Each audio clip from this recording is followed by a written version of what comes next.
Living in New York in 2019, we were seeing the devastating news coming out of Australia around the drought at the time. And there was this huge global spotlight on Australia at that time. I was amazed by how much news was coming out, just how devastating it was and the impact it was having on Australian agriculture and regional and rural communities. I reached back out to Matt Moran, who's been a long-term supporter of all of our work with Thankful. Right from the beginning of Thankful, he was a big supporter and advocate. Said Matt is a fourth-generation farmer, as well as one of Australia's, most well-known celebrity chefs. And we said, Matt, what can we do to support Australian farming and agriculture and regional and rural communities? And in very typical Matt fashion, he said, well, you can get your butts back to Australia because Australia needs Thankful as much as the rest of the world.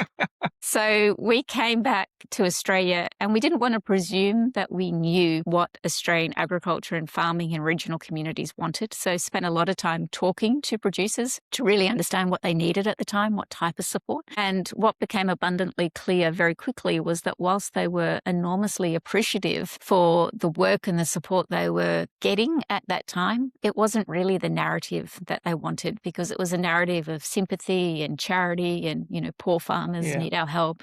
What they wanted was a conversation of value and recognition, reminding Australians that every single day, at least 3 times a day, we need a farmer. And as we're walking around supermarkets or local farmers markets, stuffing our trolleys and our bags with the most amazing quality of produce, to actually stop and think about the hardworking men and women who've grown that food for us and the process they go through to grow that food. And, two of the biggest challenges the world is facing is climate change and food security. And sitting at the heart of the solution to both of those are the hardworking men and women who grow our food, because they are frontline environmentalists and through their farming practices can help reverse some of the impact of climate change.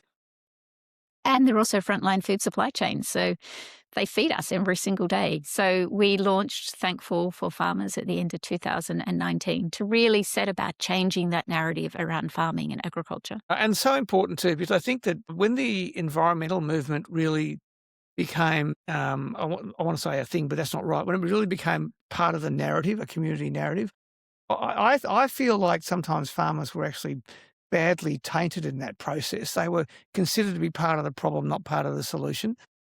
And whereas most farmers would say, of course we're part of the solution because we've got no interest in actually destroying our own environment in terms of how we live. And I think the other thing about farming, and I've certainly seen this in Victoria, we have a rural experience that we have. We interact with farmers, and mental health is such a big challenge for farmers, and it's becoming a bigger challenge as succession planning is really falling away. Kids are moving to the cities, and you've often got farmers who can be a bit lonely out there working pretty hard for the rest of their communities and not getting a lot of recognition. It's an incredibly tough gig. And, if you think about it, they are totally dependent upon a lot of circumstances beyond their control in terms of how much money they make each year. If they have a bad weather, a year's worth of work could be destroyed in a day because of weather that they absolutely can't control. Trade pricing fluctuations, they can't control that. It's beyond their control as well. And then they're dependent upon local market situations and opportunities on what the price that they're going to get at the end of the day is. So it's a really tough gig, and mental health and wellbeing is a huge challenge for people in regional and rural communities. And I'm really proud to say that through Thankful for Farmers, we actually funded the Queensland Rural Flying Doctor Service to create a book called Mental Health and Wellbeing on the Land, which is free for everybody up in regional and rural communities in Queensland.